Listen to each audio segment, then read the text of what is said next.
So a lot of people that supports the Democrat Party are kind of upset right now. They're upset about what happened out of California. Now, Kamala Harris is going to be the vice president of the United States. She'll be sworn in about 19 days or so as the vice president of the United States. So they was wondering who the governor in California was going to replace her with. A lot of them were saying, hey, you need to replace Kamala Harris with a black woman because she was the only black woman in the U.S. Senate. But did he do that? No. He replaced Kamala Harris with a Latino man. He was the California Secretary of State, Mexican, by the name of Alex Padilla. That's who he replaced him with. Now, there are Hispanic people in the U.S. Senate, people like Ted Cruz, even though he walks around here acting like, he's one of them, but, he's a Cuban. You have Marco Rubio, another Cuban. So you do have Hispanics in the Senate, but you don't have black women. And what's going on is these Democrats who are black are very upset, very bothered. But do you remember when, Jim Crow Joe had that conversation with, those legacy civil rights groups? And you remember when part of that conversation, you can go to our podcast and listen to it.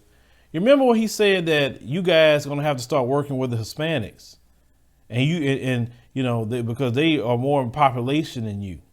And when he kept mentioning about Hispanic people, I'm sitting there falling back and say, oh, so this is they new push. So now, since, it's more of them in this country, not by this, what you call natural birth, but it's more of them in this country due to people coming across that border. Listen, black population can't keep up with the amount of people coming across the border. Black folks can't have enough babies, but also black folks have aborted their babies too. But that's not the video I'm going to go into today. But you look at California. California, 40% of the population is, majority Mexican. Maybe some others in there, but majority Mexican. California. Black people only represent 6% of the population. Do you really think that your political power was going to stay the same when you're 6% of the population? I mean, just really think about it. And see, when y'all went on this minorities thing, they replaced Kamala Harris with a minority. So what are you complaining about? Why are you complaining? See, you wasn't about black Americans. You wasn't about black politics. You was about people of color. You was about minorities. So this is what you get when you're on people of color and when you're on minorities. He's a person of color. He's a minority. Deal with it. See, if a lot of you in California were listening to your brother for the past at least 2 years and heard what I was telling you 2 years ago about California and where the route it was going, with all these black people being homeless over there, black people not getting no help, black folks try to sell things on the streets, the race holders harass you, but the race holders do not harass them. I said, it's a wrap for black folk in California. It's a wrap politically and everything else. I said in my video many times that you need to get out of California and come back to the South, where it's the majority of your family is at. Strategically come to the South, get politically involved, get involved in every institution, and definitely make, our power base much better in the South. But no, I don't want to be in no South. I don't want to. Okay, you don't have to be in the South. But guess what's happening right now? The Mzungus are running to the South. They getting out of California. They getting out of California so quick. You don't believe me? Look it up. All kind of U-Hauls, are leaving California. Even they realize there's a rap in California. Why are you holding on to that? Oh, well, my family. Listen, your family, do the research, left the South during the Great Migration because they was escaping white supremacist terrorism. Now, y'all today, especially on social media, some black folks, not all of you, will call that running. That's what a lot of y'all will call that. Oh, why are you running? Why are you running to Chicago? Why are you running to California? Y'all will call that running, right? You're not trying to fight. You're running. Well, it's amazing how you're running if you go to Africa or you go to the Caribbean or you go Latin America, wherever you want to go. You're running when you're doing that. And when you go there, you say, man, I'm trying to get away from these white supremacists, right? I'm sick of them. They're running. Why are you running? But then black folks, and that's a dumb concept. I've said it's a dumb concept.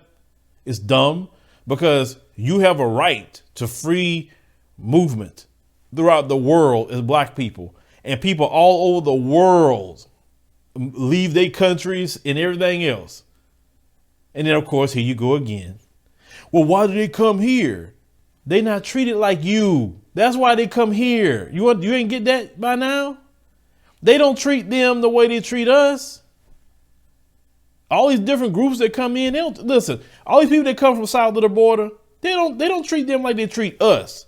I'm not saying they don't discriminate, but I'm saying they don't treat them like they treat us. And you know it. You know it. I know it. Even some of our brothers and sisters that come in from other places. I'm not saying they don't discriminate against them because they black, but they definitely make differences with us versus them. They know that. You look at the majority of the ones that the police kill is black American people.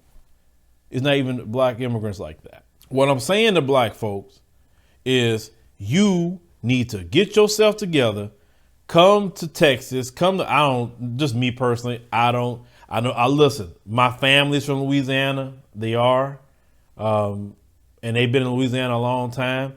I don't advocate for Louisiana. I don't advocate for certain other states due to it's just certain things I just don't advocate. Louisiana has the best food in the world. They do. I just don't advocate for Louisiana because you just have, oh my God. I mean, the type of race soldiers out there and the kind of hicks that's out there. Whoo, man. I'm not saying they ain't got them in Texas, but man, y'all can keep Louisiana. That's just my opinion. That's my opinion. Do you? Love y'all in Louisiana. Love you. Love you. I'm not saying I wouldn't go to New Orleans or Lake Charles I'm not saying I wouldn't go visit, but I just wouldn't tell us to be moving there specifically. That's just me. But you can go to New Orleans if you want to. There's some great HBCUs in Louisiana. Not saying they don't have all that. It's just the ignorance level is just too high for me in certain areas of Louisiana. But we're seeing a lot of them when they come to Texas. They're going to Dallas, talking about the Mzungus. They're going to Austin. They love Austin. I know some people coming to Houston as well. Sister Demetria, she left California came over here to Houston. And maybe we could, have just an interview with Sister Demetria about that, about, her journey from California down here, because it's a no-brainer. The housing prices are too high in California. You have a state tax, doesn't make sense. And we talking about black people. Black people economically are hurting. We don't have all that extra money for state tax. Property taxes are ridiculous. Everything is freaking high in California. I've been there. I could visit and I get my happy self right out of there. You understand? You come to Texas, automatically you'll win on property. On cost of living is a lot better. You got more of your brothers and sisters here. You at Georgia, Florida, all the different places, all the places we are at. Just research that. But these people is constantly doing this to you. You understand? Because you don't have even the votes in California to swing some things. You would have to literally go through the Hispanic community to get some things now, the way it is in California. But this is just another testament of where the Democrat Party is going. And also, this is a result of people of color and a result of minorities. So now they're looking at you, and I've seen comments. and say, well, why are black women especially have a problem with this? He's another minority like them. You see? So in 2021, make sure politically that when you talk about politics, you talk about black American politics. We don't talk about people of color. I don't advocate that. We don't talk about minorities. We only talk about black people, because black people in America have a specific issues and specific things that is owed to us by this government, because this government had made policies to not only economically harm us, physically harm us, mentally harm us, and they need to make recompense on that. You can't do that, any of that, talking about people of color and minorities, because of your people of color advocacy and minorities. This is why Alex Padilla got that spot. Now, they did give a black woman the Secretary of State, but Secretary of State versus a U.S. Senator, that doesn't even compare. But leave me a comment, let me know what you think about these situations where you have a lot of them in the boule too, mad about this situation about, a black woman not being in the U.S. Senate. Well, maybe you guys need to rethink your position with the Democrat Party. I say, I'm not a Democrat. I'm an independent. Black folks need to walk away from the Democrat Party in droves and be independents and let them fight for your vote. But, you kind of have this, like I say, your religion is Democrat and white Jesus. So, it's kind of hard to pull some of you off of that.